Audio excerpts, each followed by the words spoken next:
اگلے چند دن اس کے بے حد مصروف گزرے تھے۔ مہجبین کو جہیز کی تیاری کے لیے کچھ چیزیں خریدنی تھیں اور اماں کی طبیعت ٹھیک نہیں تھی، سو زوفیشا نے 3 دن یونیورسٹی سے چھٹی کر کے اس کے ساتھ بازاروں کے چکر لگائے۔ آپا، تھکا مارا ہے آپ نے تو، گنے کا جوس پیتے ہوئے اس نے شکایت کی۔ تم تو ڈبل تھکاؤ گی مجھے، مہجبین نے آنکھیں نکالیں۔ تمہاری تو بری کی تیاری بھی مجھے ہی کرنی ہوگی۔ زوفیشا کھلکھلا کر ہنس دی۔ خواتین، یہ بازار ہے، یہاں یوں سرے عام کہے نہیں بکھیرتے ہیں۔ تم یہاں بھی ٹپک پڑے؟ مہجبین نے بھنا کر سر پر کھڑے آذر کو دیکھا۔ یہاں بھی سے کیا مراد ہے آپ کی؟ اس نے برا مان کر اسے دیکھا۔ میں اتنا تو نہیں آتا آپ کے گھر، اس سے بھی زیادہ آنا چاہتے ہو؟ اس نے مزید حیران ہونے کی اداکاری کی۔ میری تو وجہ ہی اتنی زبردست ہے۔ اس نے زوفیشا کو غور سے دیکھ کر مہجبین کو چڑھانے کے لیے کہا، عاصم بھائی بیچارے کیا کرنے آئیں آپ کے گھر؟ ارے وہ شریف آدمی ہیں۔ مہجبین ہنسی۔ تمہاری طرح جھجھورے تھوڑی ہیں جو دن رات سسرال میں موجود رہیں۔ دیکھ رہی ہو کسن اپنی آپا کو؟ وہ لاجواب ہو کر اس سے الجھ پڑا۔ مجھ سے کیا کہتے ہو؟ وہ مسکرا دی۔ بھابھی ہیں تمہاری، لڑ لو جتنا چاہو۔ صرف بھابھی ہی نہیں، سالی بھی ہوں۔ اس رشتے سے بھی 2 ہاتھ کر سکتی ہوں تم سے۔ ویسے تم کیا خریدنے آئے ہو؟ میں؟ وہ شرارت سے مسکرایا اور ایک گہری نظر زوفیشا پر ڈالی۔ ایک خاص چیز خریدنے آیا تھا کسی خاص شخصیت کے لیے۔ لے لی پھر؟ مہجبین نے پوچھا، جبکہ زوفیشا تجسس سے بےتاب ہو گئی۔ ہاں لے لی، اس نے جیب تھپ تھپائی۔ کیا ہے آذر؟ بالآخر اس سے صبر نہ ہوا اور بے حد اشتیاق سے پوچھ ہی لیا۔ سرپرائز ہے، وہ ہنسا۔ بتا دو نا پلیز، اس نے منت سے کہا۔ اسے شک نہیں بلکہ یقین تھا کہ آذر نے جو کچھ بھی لیا تھا اس کا تعلق اس کی ذات سے تھا۔ رہنے دو زوفی، اور اکڑ جائیں گے محترم۔ مہجبین نے بے فکری سے ہاتھ ہلایا۔ تمہارے لیے کوئی گفٹ لیا ہوگا، خود ہی لا دیں گے 1-2 دن میں۔ کیوں بھائی؟ اسی کے لیے کیوں؟ وہ جرح پر اتر آیا۔ ممکن ہے آپ کے لیے کچھ ہو اور عاصم بھائی نے منگوایا ہو۔ اپنے ایسے نصیب کہاں؟ مہجبین جل کر بولی تھی۔ ان سے تو ہر چیز بعد میں خود وصول کروں گی مانگ مانگ کر۔ آذر نے ہلکا سا کہا لگایا۔ بتاؤ نا آذر کیا ہے؟ زوفیشا کے دماغ کی سوئی وہیں اٹکی ہوئی تھی۔ چلو اشارہ دے دیتے ہیں۔ اس نے دریا دلی دکھائی۔ جو کچھ لیا ہے تمہارے لیے ہی لیا ہے۔ واقعی؟ کیا ہے؟ وہ کھل اٹھی۔ جلد ہی پتہ چل جائے گا۔ وہ مسکرایا۔ امی سے بھجوا دوں گا۔ Okay girls, bye bye. وہ ہاتھ ہلا کر آگے بڑھ گیا۔ بدتمیز، زوفیشا دانت پیس کر رہ گئی۔ پتہ ہے نا، اب مجھے بے چینی لگی رہے گی تو کیسے جلدی سے چلتا بنا، ورنہ گھنٹوں کھڑا باتیں کرتا رہتا۔ توبہ ہے زوفی تم سے بھی۔ مہجبین ہنس دی۔ ذرا صبر سے کام نہیں لے سکتی کیا؟ اتنا تجسس کیوں بھرا ہوا ہے؟ آپا بتائیں نا، کیا لیا ہوگا اس نے میرے لیے؟ میٹھا پان، وہ جھلائی۔ اب کھسکو یہاں سے، گھنٹہ بھر لگا دیا یہیں کھڑے کھڑے۔ اماں کا پتہ نہیں ہے کیا؟ برے برے خیال آ رہے ہوں گے انہیں۔ اور دونوں سامان سنبھالتی آگے بڑھ گئیں۔ وہ 3 دن کے بعد یونیورسٹی آئی تھی اور لیکچرز کی تلاش میں ماری ماری پھر رہی تھی۔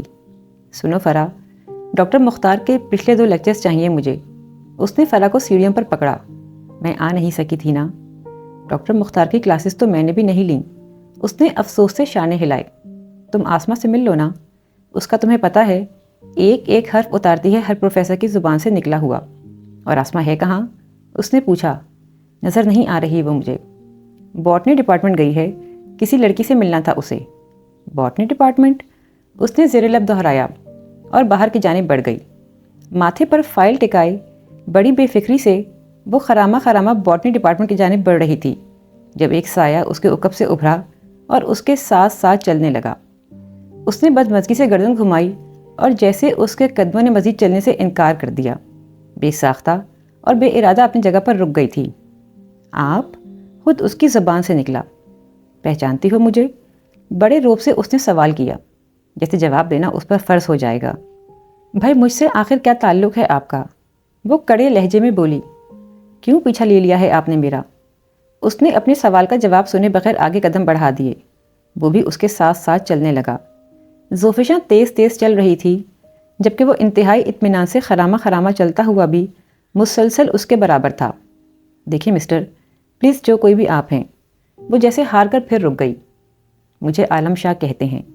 گردن کا ہلکا سا خم دے کر اس نے اپنا تعارف کروایا، گویا یہ ملاقات زوفیشا کے لیے بڑی مسرت کا باعث ہو۔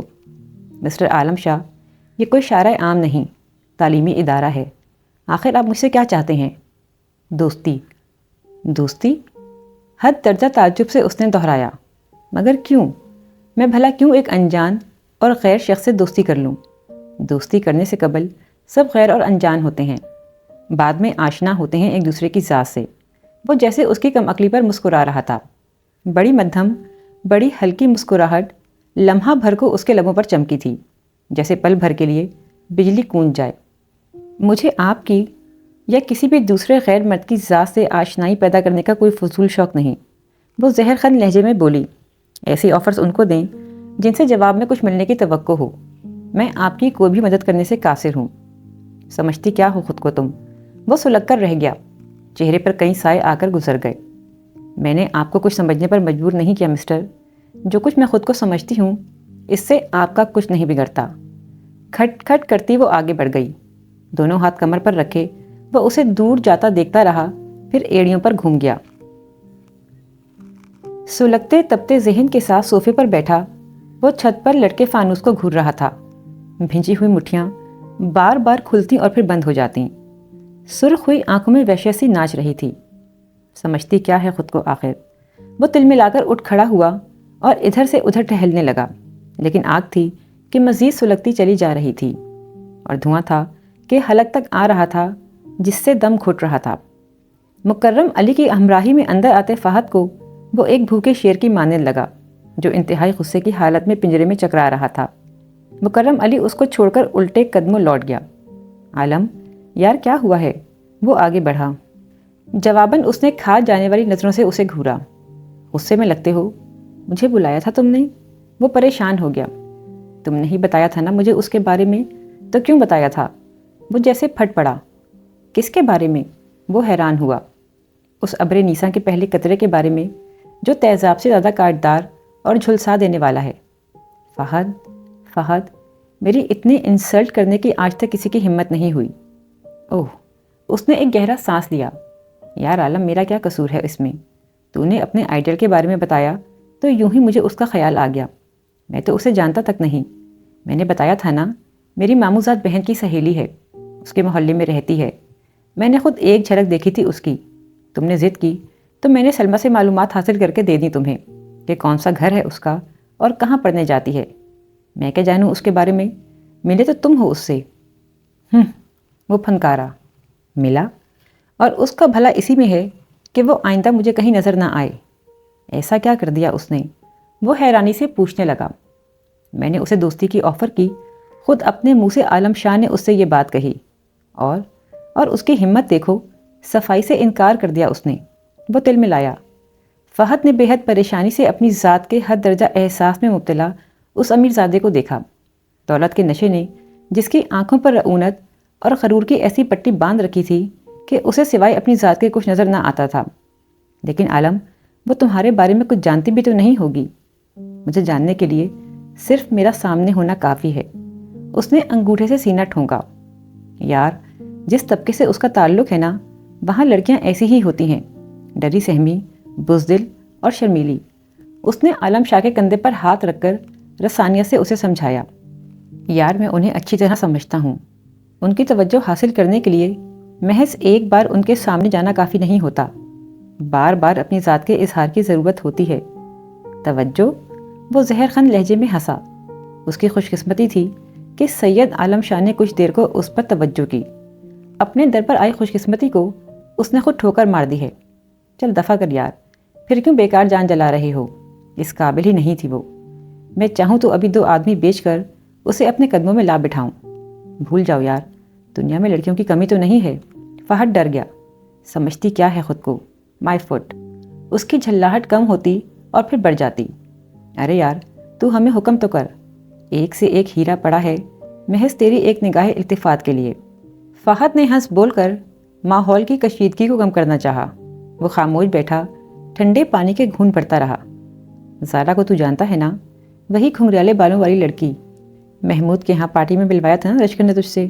کب سے جان کھا رہی ہے لشکر کی کہ ایک بار پھر تجھ سے ملوا دے۔ پہلی نگاہ میں فریفتہ ہو گئی تھی تجھ پر، لعنت بھیجو اس پر۔ اس نے آنکھیں موند کر پیشانی پر ہولے سے مکے مارے۔ بیکار لڑکی ہے۔ ہاں پسند تو مجھے بھی نہیں ہے، وہ فوراً بولا۔ میں نے تو یوں ہی ذکر کر ڈالا تھا۔ اسے کس بات کا غرور ہے؟ وہ اچانک پھر سلگ اٹھا۔ بس یار، اپنی اپنی نیچر ہوتی ہے نا ہر انسان کی۔ بعض لڑکیوں کو عادت ہوتی ہے نا بے وجہ کے نخرے دکھانے کی، پھر لائن پر آ جاتی ہیں۔ نہ جانے کیوں اس نے آنکھیں کھول کر فہد کو گھورا۔ وہ گڑبڑا سا گیا۔ ویسے میں نے غلط کہا تھا کیا؟ تمہاری سوچوں جیسی ہی لگتی ہے نا؟ سید عالم شاہ اس بات پر پھر کسی گہری سوچ میں ڈوب گیا۔ ہونٹ بھنج گئے اور گہری سرخ آنکھیں مزید بوجھل ہو گئیں۔ سامنے بکھرے کاغذات کو اس نے بے دلی سے سمیٹا اور فائل میں قید کر کے صوفے کے پشت سے ٹیک لگائی۔ کھلے بالوں میں ہولے ہولے انگلیاں چلاتے ہوئے وہ کسی گہرے خیال میں ڈوبی ہوئی تھی۔ کڑھائی کرتی مہجبین نے کوئی 10ویں مرتبہ اس کا بغور جائزہ لیا۔ وہ پریشان پریشان سی لگ رہی تھی اور بالکل کھوئی کھوئی سی تھی۔ 1 گھنٹہ قبل وہ پڑھنے کا مواد اکٹھا کر کے بیٹھی تھی، لیکن اس نے غالباً ایک لفظ بھی نہیں پڑھا تھا۔ مسلسل کسی سوچ میں گم تھی۔ زوفی، اس نے دھاگا توڑتے ہوئے اسے مخاطب کیا۔ وہ چونک اٹھی۔ جی آپا، کہیے، کیا سوچ رہی ہو؟ اس نے سرسری سا پوچھا۔ کچھ بھی نہیں، بس پڑھنے کا موڈ نہیں بن رہا۔ اس نے سر جھٹکا۔ پریشان لگ رہی ہو؟ نہیں تو؟ وہ بے وجہ ہنستی۔ میں بھلا کیوں پریشان ہونے لگی؟ سچ کہہ رہی ہو نا؟ اس نے قمیض میں سوئی لگا کر ایک طرف رکھ دی۔ یا بہلاوے دے رہی ہو مجھے؟ مجھے تو تم پچھلے کئی دنوں سے ایسی ہی لگ رہی ہو، پریشان پریشان، بیکل بیکل۔ وہم ہے آپ کا۔ وہ مسکرائی۔ کوئی بات میں بھلا آپ سے کیوں چھپاؤں گی؟ ویسے بھی میں ذرا آذر کا سوچ رہی تھی۔ کتنے دنوں سے آیا نہیں نا؟ ہاں کافی دن ہو گئے۔ شاید پپو نے کہا ہو آنا جانا کم کرنے کا، لیکن اماں نے تو کوئی اعتراض نہیں کیا تم لوگوں کے آپس میں ملنے یا بات کرنے پر۔ ارے کہیں بے وقوف میری اس روز والی بات کو دل پر نہ لے گیا ہو۔ بازار میں نے محض مذاق میں اس سے کہہ دیا تھا نا کہ تم روز روز آ جاتے ہو، وغیرہ وغیرہ۔ نہیں آپا، آپ کے مذاق کا وہ کبھی برا نہیں مانتا۔ ویسے ہی مصروف ہوگا، سیمسٹر بھی تو قریب ہے نا اس کا۔ اس دن اس نے تمہارے لیے کچھ خریدا بھی تو تھا، وہی دینے آ جاتا۔ وہ محض مسکرا کر رہ گئی۔ مہجبین نے پھر قمیض اٹھا کر کڑھائی شروع کر دی۔ زوفشاں نچلا لب دانتوں میں دبائے پھر اسی سوچ میں غرق ہو گئی۔ وہ 3 روز سے مسلسل عالم شاہ کے بارے میں سوچ رہی تھی اور سوچ سوچ کر پریشان ہو رہی تھی۔ دراصل وہ اس سے اور اس کے بے باک انداز اور نڈر رویے سے خوفزدہ ہو گئی تھی۔ کیا چاہتا ہے آخر یہ شخص مجھ سے؟ یہ وہ سوچ تھی جو مسلسل اس کا تعقب کر رہی تھی۔ مہجبین کے استفسار پر تو اس نے ایک بات گھڑ کر اسے مطمئن کر دیا تھا، لیکن خود اپنے دل کو مطمئن نہ کر پائی تھی۔ ویسے تو وہ مہجبین سے کوئی بات نہ چھپاتی تھی، لیکن یہ بات اسے بتانے کا کوئی فائدہ نہ تھا۔ وہ اس کی کچھ مدد نہ کر سکتی تھی، الٹا خود بھی بے طرح پریشان ہو جاتی اور شاید اماں کو بھی بتا دیتی، اور یوں اس کے یونیورسٹی جانے پر پابندی بھی عائد ہو سکتی تھی جو اسے ہرگز منظور نہ ہوگی۔ کئی بار اس نے سوچا کہ وہ آذر کو ہی بتا دے، لیکن اسے بتانا بھی نقصان دہ ثابت ہو سکتا تھا۔ وہ لڑکا تھا، جذباتی اور جوشیلا تھا، نہ جانے کیا کرنے کی ٹھان لیتا، اور پھر عالم شاہ کوئی معمولی شخص تو نہ لگتا تھا۔ اس کی تو ایک ایک ادا اس کی بے حد مضبوط اور با اثر ہونے کا اعلان کرتی تھی۔ وہ آذر کو کسی خطرے سے 2 چار کرنے کا سوچ بھی نہیں سکتی تھی۔ ایسی ہی بہت سی باتیں تھیں جن پر وہ غور کیے جا رہی تھی اور ہلکان ہو رہی تھی، اور ہر چیز سے بڑھ کر اسے اپنی عزت، اپنا بلند کردار عزیز تھا۔ وہ تو آذر سے ملنے اور اس سے بات کرنے سے انکار کر دیتی تھی، وہ بادہ اس کا نام کوئی غلط انداز میں نہ لے اور فکرے کسے۔ پھر بھلا وہ سید عالم شاہ کا اس طرح پیچھا کرنا کیسے افورڈ کر سکتی تھی؟ اگر اس نے پیچھا نہ چھوڑا تو کیا کروں گی میں؟ اس نے پریشانی سے سوچا۔ اچانک ہی اپنا تعلیمی کیریئر اسے خطرے میں پڑتا نظر آ رہا تھا۔ ایک نظر کڑھائی میں منہمک مہجبین پر ڈال کر وہ اٹھ کر باہر چلی گئی۔ اماں صحن میں بیٹھی کوئی نئی قسم کا اچار ڈال رہی تھیں۔ وہ بھی وہیں چارپائی پر لیٹ کر نیلے آسمان کی وسعتوں کو تکنے لگی۔ کتنا سہل جانا تھا اس نے زمانے کی آلودگیوں سے بچ کر چلنے کو۔ وہ تو سمجھتی تھی کہ انسان خود نیک نیت اور مضبوط ہو تو چاروں طرف کیسی ہی آندھیاں اٹھیں اس کے قدم نہیں اکھاڑ سکتی، لیکن اب اسے احساس ہو رہا تھا کہ کیچڑ سے بچ کر چلنے کی کوشش میں بھی ایک آدھ چھینٹ اچھل کر ضرور آ جاتی ہے۔ بیل بجی تو اماں نے اس کی جانب دیکھا۔ زوفی، دیکھو شاید تمہارے ابا آ گئے ہیں۔ جی اچھا۔ اس نے اٹھ کر چپلیں پہنی، دوپٹہ ٹھیک سے اوڑھتی ہوئی دروازے تک آئی۔ دروازہ کھولتے ہی اس کا چہرہ کھل اٹھا۔ السلام علیکم پھپھی اماں۔ وہ ان سے لپٹ گئی۔ پیچھے کھڑا آذر شوق نظروں سے اسے دیکھ رہا تھا۔ جیتی رہو۔ انہوں نے اس کا ماتھا چوما۔ کچھ دعائیہ کلمات ادھر بھی بھیج دیجیے، ہم بھی جواب دینے کو فارغ ہیں۔ پھپھی کے آگے بڑھتے ہی وہ شرارت سے گویا ہوا۔ آداب۔ وہ آگے بڑھ گئی۔ چند لمحوں میں ہی پچھلے دنوں کی ساری کوفت اور پریشانی زائل ہو گئی تھی۔ دل و دماغ اچانک ہی کھل اٹھے تھے۔ پھپھی کو اماں کے پاس بٹھا کر وہ کمرے میں چلی آئی۔ کون تھا زوفی؟ مہجبین نے پوچھا۔ پھپھی اماں اور آذر۔ وہ مسکرائی۔ اوہ، جبھی اچانک یہ شگفتگی چہرے پر نمودار ہوئی ہے۔ وہ ہنسی۔ السلام علیکم بھابھی جان۔ وہ بھی پیچھے پیچھے چلا آیا اور زوفی جان کے سر پر ہلکی چپت لگائی۔ وعلیکم السلام۔ بڑے دنوں بعد نظر آئے بھائی۔ کیوں؟ شکایت بھی تو آپ ہی کو تھی۔ وہ ہنسا۔ میرے ہر وقت یہاں جلوہ افروز رہنے کی۔ تو ناراض ہو گئے تھے کیا؟ ارے نہیں، آپ کی بات پر میں بھلا کبھی ناراض ہوا ہوں؟ آپ سے تو میرے مذاق کے کئی رشتے بنتے ہیں۔ اس نے شریر نظروں سے زوفی جان کو دیکھا۔ آپ کا اور میرا مذاق تو چلتا ہی رہے گا۔ میں پھپھی اماں سے مل کر آتی ہوں۔ مہجبین اٹھ کر جانے لگی۔ ارے اچھی طرح ملیے گا، ہمیں جلدی نہیں ہے آپ کے لوٹنے کی۔ اس نے ہانک لگائی۔ اور کزن سناؤ کیسی گزر رہی ہے؟ وہ اس کی جانب متوجہ ہوا۔ آپ کی دعاؤں سے بہت اچھی گزر رہی تھی۔ وہ ہنسی۔ بڑے دنوں سے راوی چین ہی چین لکھ رہا تھا۔ جھوٹی تو تم صدا کی ہو، وہ اطمینان سے بولا۔ مانو کہ تھوڑا ہی کہ بہت بے چین دن گزر رہے تھے۔ نہ رات کی نیند، نہ دن کا سکون، نہ بھوک، نہ پیاس۔ وہ چڑھانے کے انداز میں بولی۔ ترس آتا ہے آپ پر، نہ جانے اکیلے میں کیا کیا سوچتے رہتے ہیں۔ آپ ہی باتیں گھڑتے رہتے ہیں۔ ہم تو خدا کے فضل سے سوئے بھی خوب اور جاگے بھی خوش خوش۔ اچھا چلو ہاتھ کنگن کو آرسی کیا، پتہ چل ہی جائے گا۔ وہ گنگنایا۔ زوفیشاں اسے زبان چڑھا کر باہر چلی آئی۔ زوفی، مہجبین اسے برآمدے میں ہی مل گئی تھی۔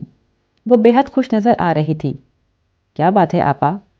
اس نے اس کا چمکتا چہرہ دیکھ کر دلچسپی سے پوچھا۔ بڑی خوش نظر آ رہی ہیں۔ بات ہی خوشی کی ہے۔ وہ ہنسی۔ اور زیادہ خوش تو تمہیں ہونا چاہیے۔ وہ شرارت سے مسکرائی۔ اچھا وہ کیسے؟ پھپھا تمہیں انگوٹھی پہنانے آئی ہیں۔ سچ؟ ایک خوبصورت رنگ اس کے چہرے پر آیا۔ لیکن اس کی ضرورت کیا ہے؟ آذر صاحب کے کارنامے ہیں۔ دونوں کچن کی سمت جل دیں۔ اس دن تو تمہارے لیے پسند سے انگوٹھی خریدنے ہی گیا تھا اور اسی کی ضد پر پھپھو یہاں آئی ہیں۔ دونوں کچن میں آ کر بیٹھ گئیں۔ مہجبین چائے کا پانی رکھنے لگی۔ خوشی تو چھپائی نہیں چھپ رہی محترمہ سے۔ مہجبین نے ہنس کر اسے دیکھا۔ وہ بھی محض مسکرا کر رہ گئی۔ حالانکہ آذر کی بے پناہ محبتوں کے احساس سے دل میں لڈو پھوٹ رہے تھے۔ بے خیالی میں وہ اپنے ہاتھ دیکھنے لگی۔ آذر کو اس کے ہاتھ بہت پسند تھے اور کئی بار وہ اظہار بھی کر چکا تھا۔ یار کزن، وہ بے تکلفی سے اسے ہمیشہ ہی ایسے مخاطب کیا کرتا تھا۔ تمہارے ہاتھ تو تمہارے چہرے سے بھی زیادہ خوبصورت ہیں۔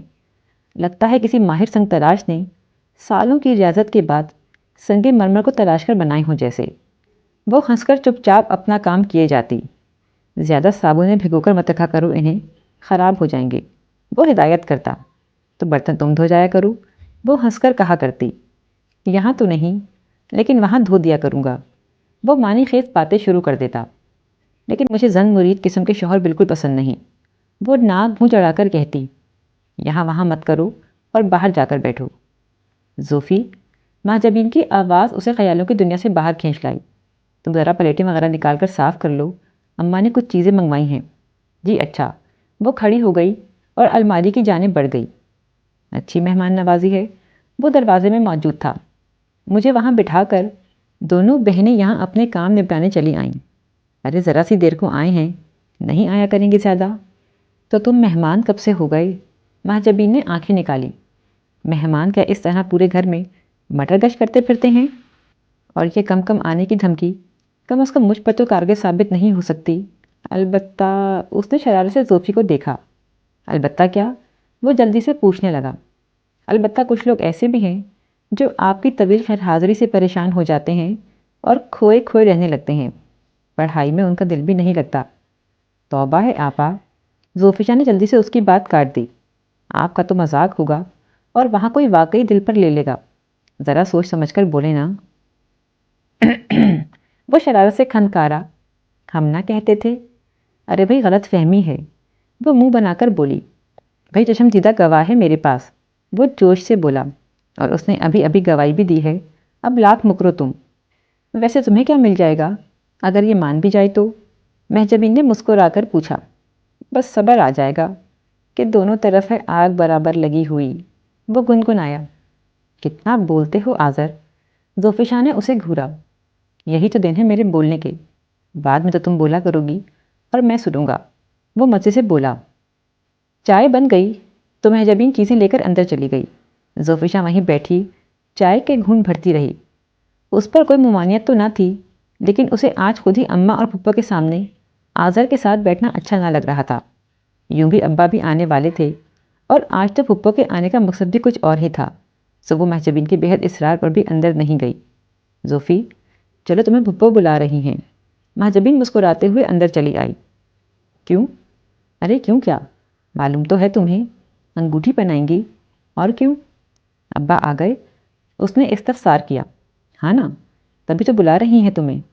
اور آذر کہاں ہے؟ اسے نہ جانے کیوں گھبراہٹ ہو رہی تھی۔ وہیں بیٹھا باتیں بنا رہا ہے، وہ ہنسی۔ اور یہ آج تمہیں کیا ہوا ہے؟ وہاں کون پر آیا ہے جو تم اتنا گھبرا رہی ہو؟ چلو اٹھو۔ مہجبین کے پیچھے پیچھے شرماتی جھجکتی وہ جا کر پھپھی اماں سے بالکل چپک کر بیٹھ گئی۔ زندگی میں پہلی بار اسے آذر سے بھی شرم آ رہی تھی، اور پھر ابا بھی تو وہیں بیٹھے تھے۔ آذر بھی اچانک اٹھا اور اٹھ کر باہر نکل گیا۔ غالباً وہ خود بھی انہیں احساسات سے دوچار ہو گیا تھا۔ ارے اسے کیا ہوا؟ ابا حیرانی سے بولے۔ مہجبین کھلکھلا کر ہنس دی۔ زوفیشا کے لبوں پر بھی مسکراہٹ دوڑ گئی۔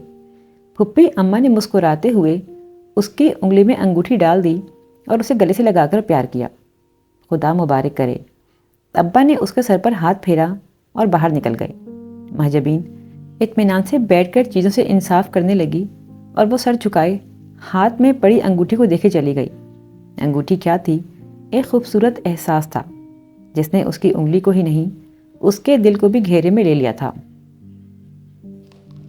دیکھو آذر، مجھے یہ باتیں بالکل پسند نہیں ہیں، بے حد ناگواری سے اس نے کہا تھا، اور وہ بائک اس قدر تیز دوڑا رہا تھا کہ اسے یہ بات چیخ کر کہنی پڑی تھی۔ یار کزن، ذرا کان کو قریب لے آؤ، بالکل سنائی نہیں دے رہا ہے۔ تمہیں آخر عقل کب آئے گی؟ وہ جھنجھلا کر بولی۔ نہ بھی آئے تو کیا حرج ہے، وہ ہنسا۔ اور سنو لڑکی، عقل اگر آ گئی نا تو نقصان تمہارا ہی ہوگا۔ جس طرح ایک میان میں دو تلواریں نہیں رہ سکتی، اسی طرح عشق اور عقل کا کوئی میل کوئی جوڑ نہیں، ایک آئے تو دوسرا خود بخود رخصت ہو جاتا ہے۔ مجھے عقل آ گئی تو سمجھو کہ عشق گیا ہی گیا۔ اچھا عشق ہے، وہ چڑھ کر بولی۔ خود تو خوار ہوتے ہو، مجھے بھی کراتے ہو، کیا سوچتے ہوں گے ابا؟ ارے وہ نئے زمانے کے ابا ہیں، جدید اصولوں پر بنے ہوئے، وہ ہنس دیا۔ کچھ نہیں سوچیں گے۔ شرم کرو آذر، اجالا، یا رحم کرو، میرا اتنا خوبصورت موڈ برباد مت کرو۔ بائک روکتے ہوئے اس نے کہا، آؤ تمہیں تمہاری پسند کی آئس کریم دلا دوں، میں یہیں کھڑی ہوں، تم لے آؤ جا کر۔ وہ خفا تھی اس کی اس حرکت پر۔ اچھا ٹھیک ہے، اس کے بگڑے ہوئے موڈ کے پیش نظر وہ فوراً مان گیا، یہیں لے آتا ہوں۔ وہ اس کی بائک سے ٹیک لگا کر بے خیالی میں مختلف گاڑیوں کو سڑک پر دوڑتا دیکھنے لگی، جبکہ وہ آئس کریم پارلر میں گھس گیا۔ آج زندگی میں پہلی بار وہ اس طرح آذر کے ساتھ بائک پر بیٹھی تھی۔ وہ خود اس سے بات کرتا تو وہ صفائی سے منع کر دیتی، لیکن اس نے تو پکا کام کیا تھا، سیدھا ابا کی خدمت میں حاضر ہوا تھا اور درخواست پیش کی تھی کہ وہ زوفیشا کو آئس کریم کھلانے کے لیے لے جانا چاہتا ہے، جس کے لیے ان کی اجازت درکار ہے۔ اور باعث حیرت امر یہ تھا کہ ابا نے خوش دلی سے اجازت دے دی تھی۔ ہاں اماں ضرور چپ سی ہو گئی تھیں، اور زوفیشا کے ذہن میں رہ رہ کر اماں کا چہرہ آ رہا تھا۔ پتہ نہیں کیا ہوتا جا رہا ہے آذر کو، اس نے جھلا کر سوچا۔ بے دلی سے ایک ایک چیز پر پڑتی نگاہ اچانک ہی تھمی تھی، اور اس کا دل یک بارگی زور سے دھڑکا تھا۔ ذرا سے فاصلے پر پارک کی ہوئی کار کی ڈرائیونگ سیٹ پر بیٹھا عالم شاہ اپنی تمام تر حسیات سمیت اس کی جانب متوجہ تھا۔ زوفیشا کی سمجھ میں اور کچھ نہیں آیا تو وہ رخ موڑ کر کھڑی ہو گئی۔ کچھ ایسی بات تھی اس شخص میں کہ نگاہ پڑتے ہی اس کا وجود پسینے میں ڈوب جاتا تھا، دل پسلیاں توڑ کر باہر نکلنے کی کوشش کرنے لگتا تھا۔ اجالا، اس نے اپنے پیچھے آذر کی آواز سنی، پھر بھی اس طرح اچھلی جیسے ایٹم بم پھٹا ہو۔ ارے وہ ہنس دیا۔ کیا ہوا ہے؟ اس نے غور سے آذر کو دیکھا اور نہ جانے کیوں اس کی آنکھیں ڈب ڈب آ گئیں۔ آذر پلیز گھر چلو۔ ہاں ہاں چلتے ہیں، یہ آئس کریم تو کھا لو، مہجبین باجی کے لیے تو میں نے پیک کروا لی ہے۔ نہیں بس میں بھی وہیں چل کر کھاؤں گی۔ ہوا کیا ہے آخر؟ وہ جھنجھلا گیا۔ آذر وہ، اس نے ذرا سا رخ مڑ کر کنکھیوں سے پیچھے دیکھا اور جیسے اس کی جان میں جان آئی۔ گاڑی وہاں سے جا چکی تھی۔ کچھ پھوٹو گی منہ سے؟ ہاں؟ وہ چونکی۔ اچھا لاؤ دو، یہیں کھاتے ہیں آئس کریم۔ احمق، موڈ آف کر دیتی ہو۔ وہ ناراضگی سے اسے گھورنے لگا تو زوفیشا ہنستی، ہر چند کے اس کا ہنسنے مسکرانے کا قطعاً دل نہیں چاہ رہا تھا۔ ٹی وی کی اسکرین پر ناچتی تھرکتی تصویروں سے پرے اس کا دماغ کہیں اور موجود تھا۔ مخمور آنکھیں کسی گہری سوچ میں گم تھیں اور چہرے پر تناؤ کے آثار تھے۔ ہاں کچھ ایسی بات تھی اس میں جو سوچنے پر مجبور کرتی تھی، کچھ ایسا تھا جو دماغ کی تہوں میں اس طرح سے جذب ہوا تھا کہ نکالے نہ نکلتا تھا۔ ورنہ سید عالم شاہ نے کب کسی شے کو اتنی اہمیت دی تھی کہ وہ نہ چاہتے ہوئے بھی اس کے بارے میں سوچنے پر مجبور رہے۔ لڑکیاں تو اس کے لیے بس ایسے ہی تھیں جیسے بچوں کے لیے تصویروں والے کیمرے میں کھٹاکھٹ ایک کے بعد ایک تصویر نظر کے سامنے سے ہٹتی رہے، لیکن ایک ایسی تصویر تھی جو مستقل نظر کے سامنے تھی۔ پیشانی پر ہاتھ پھیر کر اس نے ہتھیلی کو بغور دیکھا۔ اے سی کی ٹھنڈک رگ و پے میں سرایت کر رہی تھی، لیکن اس کے باوجود پسینے سے نم ہتھیلی اس کے ذہنی خلجان کی تصدیق کر رہی تھی۔ تمہاری سوچوں جیسی لگتی ہے نا؟ کہیں دماغ میں فہد کی آواز ابھری اور پھر گونجتی چلی گئی۔ یہ سوال اس کے دماغ کے ہر حصے پر ہتھوڑے برسانے لگا۔ تمہاری سوچوں جیسی لگتی ہے نا؟ تمہاری سوچوں جیسی، تمہاری سوچوں جیسی۔ ہاں ہاں، اس نے تڑپ پر اقرار کیا۔ لگتی ہے میری سوچوں جیسی، میرے تصورات کی تفسیر، میرے ذہن میں بکھرے رنگوں سے بنی ہوئی مکمل تصویر، میرے خوابوں کی تعبیر بالکل وہی ہے، ویسی ہی ہے۔ لیکن میں نے یہ تصویر دل کے صنم خانے میں سجاتے وقت یہ ہرگز نہیں سوچا تھا کہ کبھی یہ تصویر اس صنم خانے سے نکل کر سانس لیتی ہوئی میرے سامنے آ کر کھڑی ہو جائے گی۔ بت اگر دل کے مابت خانے میں ہو تو سب سے چھپ کر اس کی پرستش کر لینا آسان ہے، سامنے آ کر غرور سے کھڑا ہو جائے تو اسے سجدہ کرنا کم از کم سید عالم شاہ کے لیے تو ممکن نہیں۔ میں کیسے کہہ دوں اس سے کہ تم نظروں کے سامنے آئی ہو تو دل کا صنم خانہ ویران ہو گیا ہے۔ عالم شاہ کا دل دل نہیں رہا، ایک ویران سرائی ہو گیا ہے، اور اسے بسانا، سجانا، سنوارنا تمہارے اختیار میں ہے۔ عالم شاہ تو بے اختیار ہو گیا ہے۔ نہیں، اس نے سختی سے اپنے ہی خیالات کو رد کر دیا۔ یہ نہیں ہو سکتا۔ یہ کیسے ممکن ہے کہ سید عالم شاہ ایک کم مایا اور بے حیثیت لڑکی کے آگے بے اختیار ہو جائے اور سرنگوں ہو کر اپنے دل کو روشن کرنے کے لیے اس کے جلووں کی بھیک مانگے۔ بے چینی حد سے سوا ہو گئی تو وہ کھڑا ہو گیا۔ وی سی آر میں لگی فلم کب کی اپنے اختتام کو پہنچ چکی تھی اور اب ٹی وی اسکرین روشن مگر خاموش پڑی تھی۔ اس نے ٹی وی آف کیا اور کیسٹ نکال کر بے دلی سے قالین پر پھینک دی۔ جب سے اس نے آئس کریم پارلر کے باہر اسے ایک لڑکے کے ساتھ دیکھا تھا، اس کا دل دنیا کو توڑ مروڑ کر رکھ دینے کو جا رہا تھا۔ کون تھا وہ لڑکا اور کیوں تھی وہ اس کے ساتھ؟ یہ سوالات اس کے دل و دماغ کی دنیا تہو بالا کیے دے رہے تھے۔ ایک ہی وصف کی تو اسے خواہش تھی کہ کوئی ہو جس کی وفاؤں کے تمام سرے عالم شاہ کی ہستی تک آتے ہوں۔ وہ چاندنی کی ٹھنڈی کرنوں سے بنا پہ کر، وہ ابر نیسا کا پہلا شفاف قطرہ، وہ بہار کے پہلے غنچے کے کھلنے کی صدا جیسا وجود، اگر حقیقت میں کہیں تھا تو صرف سید عالم شاہ کے لیے تھا، صرف اس سے محبت کرنے کے لیے، اس کو چاہنے کے لیے بنا تھا۔ اس کی تمام تر وفائیں، ساری دعائیں شاہ کے نام ہونی تھیں۔ پھر وہ دوسرا کون تھا؟ اسے یوں لگا جیسے اس کے جسم کا سارا خون جمع ہو کر اس کی کن پٹیوں تک آن پہنچا ہے، اور اگر اس نے مزید کچھ سوچا تو اس کا ماتھا تڑک کر چور چور ہو جائے گا۔ اس لیے سیڑھیاں پھلانگتا، لمبے لمبے ڈگ بھرتا وہ اپنے بیڈ روم تک پہنچا، پردے برابر کر کے اے سی آن کیا، بیڈ کی سائڈ ٹیبل کی اوپری دراز سے ایک شیشی نکالی اور 2 گولیاں ہتھیلی پر رکھیں، پانی کا گلاس بھرا اور دونوں گولیاں نگل گیا، اور صرف 10 منٹ بعد وہ دنیا جہان سے بے خبر اوندھا لیٹا سو رہا تھا۔ سید فرمان شاہ اپنے علاقے کے سب سے بڑے وڈیرے اور جاگیردار تھے۔ بچپن اور جوانی انہوں نے لندن میں گزاری تھی۔ والد کی اچانک وفات پر انہیں ملک واپس لوٹنا پڑا۔ اپنے والدین کی واحد اولاد ہونے کے ناطے سے اب سب کچھ ان کا تھا۔ ہزاروں ایکڑ پھیلی اراضی ان کے نام تھی۔ آبائی حویلی کے علاوہ کئی دوسرے شہروں میں بنگلے ان کی ملکیت تھے۔ تمام بینک بیلنس اب ان کا تھا۔ باہر کی تہذیب کے دل دادا عیش پرست فرمان شاہ کے لیے کوئی کمی تو پہلے بھی نہ تھی، لیکن اب تو ان پر جیسے جنت کے دروازے کھل گئے تھے۔ تعلیم حاصل کرنے کے بہانے وہ لندن میں جو عیاشیاں کرتے تھے، باپ کے خوف سے انہیں پس پردہ رکھنے کے جتن بھی کرنے پڑتے تھے، لیکن اب تو انہیں کوئی پوچھنے والا بھی نہ تھا۔ تمام کام اور جائیداد کے انتظام مختلف لوگوں کے سپرد کر کے وہ خود ہمہ وقت عیش پرستی میں گم رہتے۔ محفلیں سجی رہتیں اور مہمانوں سے گھر بھرا رہتا۔ مینا بیگم سے انہوں نے شادی کی تو کسی کو کوئی تعجب نہ ہوا۔ مینا بیگم طوائف سادی تھیں، لیکن بے حد کایاں اور ہوشیار تھیں۔ سید فرمان شاہ کو انہوں نے اس طرح سے گھیرا کہ ان کے بچ نکلنے کا کوئی راستہ ہی نہ رہا، اور انہوں نے خاندانی قدروں کو پامال کرتے ہوئے انہیں حویلی کی رانی بنا دیا۔ سید عالم شاہ مینا بیگم کی ہی اولاد تھا۔ اس کی پیدائش کے 1.5 سال بعد ہی فرمان شاہ ایک کار ایکسیڈنٹ میں دونوں ٹانگوں سے محروم ہو گئے۔ مینا بیگم پہلے جو بھی تھیں اور جیسی بھی تھیں، فرمان شاہ سے شادی کے بعد انہیں خود میں کئی تبدیلیاں لانی پڑی تھیں۔ ایک گھریلو خاتون بن کر رہنے کے لیے انہیں اپنے اندر سے ہمہ وقت ایک جنگ لڑنی پڑتی تھی۔ فرمان شاہ کے ایکسیڈنٹ کے بعد انہیں خود پر مزید اختیار نہ رہا تو انہوں نے ہمت ہار دی۔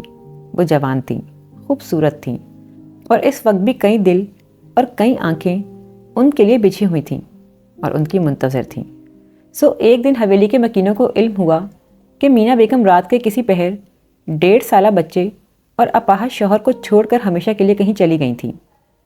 تھی نا آخر کو طوائف۔ فرمان شاہ نے تلخ لہجے میں صرف اتنا کہا تھا، گھر اسے راست نہیں آیا۔ پھر مختلف آیاؤں کے ہاتھوں پلتے عالم شاہ نے کئی بار یہ بات سنی کہ اس کی ماں اسے چھوڑ کر گھر سے بھاگ گئی تھی۔ وہ 16 برس کا ہوا تو سید فرمان شاہ نے ایک 20 برس کی لڑکی سے شادی کر لی۔ عالم شاہ کو غصہ باپ پر نہیں، اس لڑکی پر آیا تھا جس نے محض دولت کی خاطر خود کو قربان کیا تھا۔ عورت ذات سے اسے چڑ ہو گئی تھی۔ ہر لڑکی، ہر عورت کو وہ تحقیر بھری نظروں سے دیکھا کرتا تھا۔ سید فرمان شاہ نے اسے بھی حصول علم کے لیے باہر بھیجا تھا، لیکن وہ تعلیم مکمل ہوتے ہی لوٹ آیا۔ وہ گرم ابلتے خون کا مالک تھا۔ اسے سرد موسم اور سرد مزاج راست نہ آتے تھے۔ واپس لوٹ کر اسے علم ہوا کہ اس کی ستیلی ماں بھی اس کے باپ کو اکیلا چھوڑ کر کب کی آزاد فضاؤں میں واپس لوٹ گئی تھی نا آخر کو ایک عورت۔ اس نے تلخی سے سوچا، بے وفائی کا سمبل۔ تب سے اس نے ملنے والی ہر عورت کو مسترد کیا تھا، نظر آنے والی ہر لڑکی کو ریجیکٹ کرتا گیا تھا، خواہ پہلی نظر میں، خواہ چوتھی یا 5ویں ملاقات کے بعد۔ لیکن اس بات کا اسے علم نہ تھا کہ سب سے چھپ کر جو پیکر اس نے خیالوں میں تراش رکھا تھا، اسے لاشعوری طور پر اس کا انتظار بھی تھا۔ کہیں اندر چھپی ہوئی وفا کی خواہش بھی تھی۔ لاشعور سے شعور کی سطح پر ابھرنے والے ان جذبات نے اسے خوفزدہ کر دیا تھا۔ ایک لڑکی کو پانے کی اور اس سے وفا چاہنے کی خواہش کا خوف اس کے اعصاب پر طاری ہو گیا تھا۔ وہ اس سے بچنا چاہتا، چھپنا چاہتا تھا، اور اپنی ذات کو ہمیشہ کی طرح سر بلند رکھنا چاہتا تھا۔ اگر وہ بھی ہر لڑکی کی طرح اس کی شخصیت سے مروب ہو جاتی، اس کی گرم نظروں کے سحر میں گرفتار ہو جاتی، تو سید عالم شاہ کبھی پلٹ کر اس کی جانب دوبارہ نظر نہ کرتا۔ لیکن وہ اس کے چہرے پر لکھی اس کے کردار کی پاکیزگی اور پیشانی پر جگمگاتی روشنی سے ہار رہا تھا، اور جیسے اسے علم ہو رہا تھا کہ وہ اپنی تمام تر ول پاور کو بروئے کار لا کر بھی اسے پا لینے کی خواہش کو شکست نہیں دے پائے گا۔ اجالا! خوشی میں ڈوبی آواز پر اس نے سر اٹھایا۔ جگمگاتے چمکتے چہرے اور تیز سانس کے ساتھ وہ اس کے سامنے موجود تھا۔ خیریت؟ وہ حیران ہو گئی۔ کیا ہوا ہے؟ موجیں ہو گئی ہیں۔ وہ ہنسا۔ اپنے خوابوں کی تعبیر پانے کا راستہ مل گیا ہے مجھے۔ ہوا کیا ہے؟ بتاؤ بھی۔ وہ الجھی۔ اجالا، میں آج بے حد خوش ہوں۔ مجھے جدہ کی ایک فرم میں نوکری مل گئی ہے۔ 2 سال کا کانٹریکٹ ہے۔ زوفیشا کی آنکھ کی چمک یک بارگی مان پڑ گئی۔ چہرہ مرجھا گیا، ہونٹ بھنج گئے۔ جدہ؟ تم تم چلے جاؤ گے؟ تمہیں خوشی نہیں ہوئی؟ وہ حیران ہوا۔ اپنی زندگی سنور جائے گی، ذرا تصور تو کرو۔ مجھے نہیں کرنا کوئی تصور۔ وہ وہاں سے اٹھ کر باہر چلی گئی۔ سنو تو، وہ پکار کر رہ گیا۔ وہ آنسو پیتی، پلکوں میں چھپاتی باورچی خانے میں چلی آئی۔ کوئی کام نہ سوجھا تو تسلے میں آٹا نکال کر گوندھنے بیٹھ گئی۔ باہر صحن سے اس کی آواز آ رہی تھی۔ وہ اماں اور مہجبین کو جاب کی تفصیلات سے آگاہ کر رہا تھا۔ آٹا گوندتے ہوئے وہ مسلسل آنسو پونچھتی رہی۔ یہ تصور اس کے لیے سہانے روح تھا کہ وہ 2 سال کے لیے اس سے جدا ہو جائے گا۔ وہ اسے دیکھ نہ پائے گی، اس سے مل نہیں سکے گی، اس کی آواز نہ سن سکے گی۔ کتنا جان لیوا تصور تھا۔ وہ سسکی بھر کر رہ گئی، اور وہ کتنا خوش لگ رہا تھا۔ دولت پانے کی خوشی اس سے بچھڑنے کی تکلیف پر غالب تھی۔ محبت کے دعووں کی کلی کس طرح کھل گئی تھی۔ 2 دن اس سے نہ ملنے پر وہ اپنی کیفیات تمام تر جذبات سمیت بیان کرتا تھا، اور اب 2 سال کے لیے بچھڑنے کی خبر سناتے ہوئے اس کے ماتھے پر ایک شکن تک نہ تھی۔ جھوٹے دعوے کرنے والے بے ایمان لوگ۔ اس نے ناک سکوڑی۔ زوفی، سنا تم نے؟ مہجبین خوشی خوشی اندر داخل ہوئی۔ زندگی بن جائے گی تم لوگوں کی تو یار۔ آپا، اس نے احتجاج کیا۔ زندگی کی خوشیاں کیا صرف آسائشات سے مشروط ہوتی ہیں؟ دولت کے دھاگوں سے بندھی ہوتی ہیں؟ ارے تم رو رہی ہو؟ وہ حیران رہ گئی۔ یہ وقوف لڑکی، وہ اپنا مستقبل بنانے جا رہا ہے، تمہیں تو خوش ہونا چاہیے۔ مستقبل یہاں نہیں بن سکتا کیا؟ اپنے ملک میں کیا کمی ہے؟ وہ تن کی۔ ارے ڈیر قسم، جس ملک میں ڈاکٹر اور انجینئر جوتیاں چٹکھاتے پھر رہے ہوں، وہاں معمولی ایم ایس سی کو کون پوچھے گا؟ وہ وہیں چلا آیا اور پیڑھی سرکا کر عین اس کے مقابل بیٹھ گیا۔ یہ تو صرف میری لک ہے جو کمپیوٹر کورس کی بیس پر اتنی اچھی جاب ایک نعمت کے طور پر بیٹھے بٹھائے مل رہی ہے، اور تم میرے ارادوں کے پیروں میں اپنے آنسوؤں کی زنجیر ڈال رہی ہو۔ میں تو سوچ کر آیا تھا کہ تم انکریج کرو گی مجھے، حوصلہ بڑھاؤ گی میرا۔ یہ جو میرے اندر کہیں ایک لرزش سی ہے، اسے دور کر کے مجھے الفاظ سے قوت بخشو گی، میرے عزائم کو مستحکم کرو گی۔ اور تم تو رونے بیٹھ گئیں۔ مت چھاڑو تقریر، وہ بگڑ کر بولی۔ اپنے پرزور بیان سے تم میری تکلیف کا مداوع نہیں کر سکتے، جو مجھے تم نے یہ خبر سنا کر دی ہے۔ کس لیے جا رہا ہوں میں؟ وہ اس کی آنکھوں میں جھانک کر بولا۔ بولو، جواب دو۔ میرے معاشی وسائل مستحکم ہونے سے کس کا آرام وابستہ ہے؟ کس کا مستقبل نتھی ہے میرے آئندہ سے؟ مجھے کبھی بھی اس سے زیادہ کی خواہش نہیں رہی جتنا تمہارے پاس ہے۔ وہ نظر چرا کر بولی، لیکن مجھے احساس ہے کہ میرے پاس جو کچھ ہے وہ تمہارے شایان شان نہیں۔ میں تمہیں بہت ساری خوشیاں دینا چاہتا ہوں اجالا۔ دنیا کی ہر مسرت تمہارے آنچل میں ڈالنا میرا خواب ہے۔ حاضر، اس کا لہجہ بھیگ گیا۔ اگر تم یہی چاہتے ہو کہ میں خوش رہوں تو مجھے چھوڑ کر مت جاؤ۔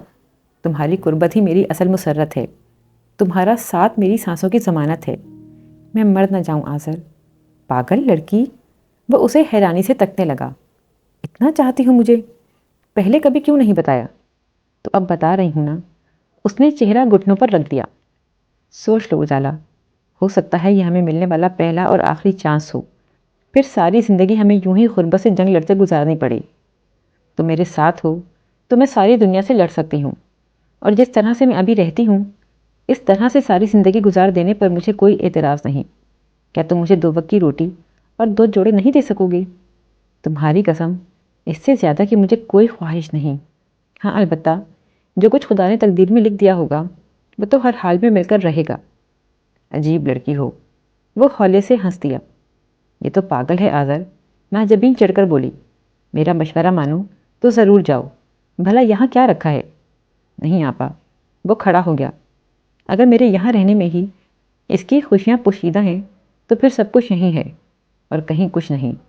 یہ نہیں چاہے گی تو میں کبھی نہیں جاؤں گا، خواہ ساری دنیا مجھے بھیج دینے پر مصر ہو۔ میں اس کے چہرے پر مسرتیں دیکھنا چاہتا ہوں، اس کے لبوں پر مسکراہٹیں بکھیرنا چاہتا ہوں، اس کی آنکھوں سے ایک آنسو بھی ٹپکے، یہ مجھے گوارا نہیں۔ میں نہیں جاؤں گا، لیکن پھر بھی تم سوچ لینا اجالا۔ بڑی آہستگی سے مڑ کر وہ چلا گیا۔ مہجبین بت بنی اسے دیکھتی رہی، پھر زوفیجا کی جانب مڑ گئی۔ تم نے سنا زوفی؟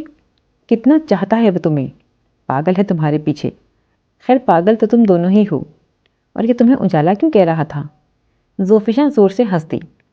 پاگل ہے نا بقول آپ کے، اس لیے۔ ورنہ میری تو اپنی زندگی کے اجالے اسی کی وجہ سے ہیں۔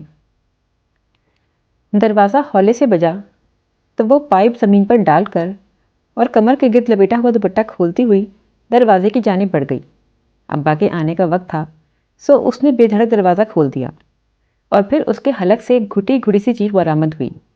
عالم شاہ دروازہ کھلنے پر اسے دیکھ کر بڑے روب سے اندر آ گیا تھا۔ کیا بات ہے؟ وہ سہمی ہوئی اسے دیکھ رہی تھی۔ وہ اپنے مخصوص انداز میں مسکرایا۔ مغرور بھی ہو اور بزدل بھی، اچھی بات ہے۔ لڑکیوں میں یہ دونوں چیزیں ہونی چاہیے۔ میں پوچھتی ہوں، آخر آپ اس طرح کیوں آئے ہیں میرے گھر؟ اس نے تمام تر ہمتیں مجتمع کر کے کہا۔ تمہیں اعتراض ہے؟ وہ حیران ہوا۔ عجیب لڑکی ہو، تمہیں تو خوش ہونا چاہیے۔ زندگی میں پہلی بار سید عالم شاہ نے اپنی ہار تسلیم کی ہے اور تم ناخوش ہو؟ مجھے آپ کی ہار چیز سے کچھ لینا دینا نہیں ہے۔ اس نے ہاتھ جوڑ دیے۔ آپ پلیز یہاں سے چلے جائیں۔ کیوں آپ مجھے بے عزت کر ڈالنے پر بضد ہیں؟ نہیں۔ اس نے سر کو ہلکا سا جھٹکا دیا۔ میں عزت ہی تو دینا چاہتا ہوں تمہیں۔ شادی کرو گے مجھ سے؟ شادی؟ اس نے تھوک نکل کر سر سے پاؤں تک سامنے کھڑے شخص کو دیکھا۔ سیاہ شلوار قمیض میں ملبوس، کاندھوں پر چادر ڈالے، پاؤں میں پشاوری چپلیں پہنے، وہ بڑا باروب، بڑا منفرد لگ رہا تھا۔ میں آپ سے ہاتھ جوڑ کر درخواست کرتی ہوں، آپ پلیز چلے جائیں۔ کوئی آ گیا تو؟ کسی نے دیکھ لیا تو؟ وہ لرزتی ہوئی آواز اور کانپتے ہوئے لہجے میں بولی۔ اس کا دل اس خیال سے بری طرح دھڑک رہا تھا کہ کہیں آزر نہ آ جائے۔ تو کیا ہوگا؟ اس نے تیوری چڑھائی۔ کسی ایرے خیرے کے نہیں، سید عالم شاہ کے ساتھ کھڑی ہو اور میرے سوال کا جواب دو۔ شادی کرو گی مجھ سے؟ نہیں۔ اس نے خوف سے سر جھٹکا۔ میں آپ سے شادی نہیں کر سکتی، میری منگنی ہو چکی ہے۔ سید عالم شاہ کے چہرے پر بہت سے سائے لہرائے۔ منگنی؟ اس نے جیسے دانت پیسے۔ کس سے؟ اس کلاش سے جس کی پھٹیچر بائک کے ساتھ تم اس دن کھڑی تھی؟ ہم لوگ ایک ہی جیسے ہیں۔ اس نے تھوک نگلا۔ آپ اپنے جیسے کوئی امیر شادی ڈھونڈ لیں، مجھ میں ایسی کوئی بات نہیں۔ لیکن سید عالم شاہ نے جیسے اس کی بات سنی ہی نہیں۔ اس کی نگاہ اس کے جڑے ہوئے ہاتھوں پر تھی۔ اس کی انگلی میں پڑی انگوٹھی پر مرکوز تھی۔ اتار دو یہ انگوٹھی، وہ جیسے پھنکارا۔ نہیں، بالکل بھی نہیں۔ وہ سر کو نفی میں ہلا کر پیچھے ہٹی۔ وہ آگے بڑھا اور اس کا ہاتھ پکڑ کر انگوٹھی کھینچ لی۔ زوفیجا کی ساری چیخیں اس کے حلق میں ہی گھٹ کر رہ گئی تھیں۔ خوف کے مارے اس کی آنکھیں پھیل گئیں۔ دیوار سے سر لگائی وہ وحشت سے اس کی جانب دیکھ رہی تھی جو اس کے بے حد قریب کھڑا تھا۔ بہت خوبصورت ہو، وہ اپنی مخمور نگاہیں اس پر جما کر کہنے لگا، جیسے چاندنی سے بنائی گئی ہو۔ جانے تمہارا نام کیا ہے؟ میرے لیے تو تم روشنی ہو، میری زندگی کے اندھیرے کو دور کرنے کے لیے اتاری گئی روشنی۔ میں نے تمہارا نام روشنی رکھ دیا ہے۔ اور سنو روشنی، تم صرف میرے لیے بنائی گئی ہو۔ کسی اور کے جیون میں اجالے بکھیرنے کی تمنا اگر دل میں ہے بھی تو اسے نکال کر باہر پھینکو۔ آج سے تم میری منگیتر ہو۔ اس کے تھامے ہوئے سرد ہاتھ میں اس نے انگوٹھی ڈالی اور لمبے لمبے ڈگ بھرتا باہر نکل گیا۔ زوفیشا کی ساری جان اس کے بدن سے نکل چکی تھی۔ وہ دیوار کے ساتھ بیٹھتی ہی چلی گئی۔ سانس بحال کرنے اور دم میں دم آنے میں اس نے بڑی دیر لگا دی۔ پسینے میں ڈوبی پیشانی کو صاف کر کے اس نے اپنا ہاتھ دیکھا۔ اس کی انگلی میں آزر کی دی ہوئی انگوٹھی ہرگز نہیں تھی۔ 7 ہیروں سے سجی چمکتی دمکتی انگوٹھی نے اس کے ہاتھ پر روشنیاں بکھیر دی تھیں۔ سنگ مرمر سے تراشا ہوا ہاتھ جیسے بڑا قیمتی، بڑا منور ہو گیا تھا۔ اس نے دیوانوں کی طرح ادھر ادھر نگاہ دوڑائی۔ کیاری کے قریب پائپ سے نکلتے پانی میں بھیگتی اسے اپنی انگوٹھی نظر آ گئی۔ دوڑ کر وہ اس تک پہنچی اور 2 زانوں بیٹھ کر اسے اٹھا لیا۔ پتہ نہیں سید عالم شاہ کی پہنائی ہوئی انگوٹھی کتنی قیمتی تھی اور آزر کی خریدی ہوئی انگوٹھی کی قیمت کیا تھی۔ اسے تو بس اتنا علم تھا کہ اس کے ہونٹ آزر کی انگوٹھی پر سب تھے اور وہ زاروں قطار رو رہی تھی۔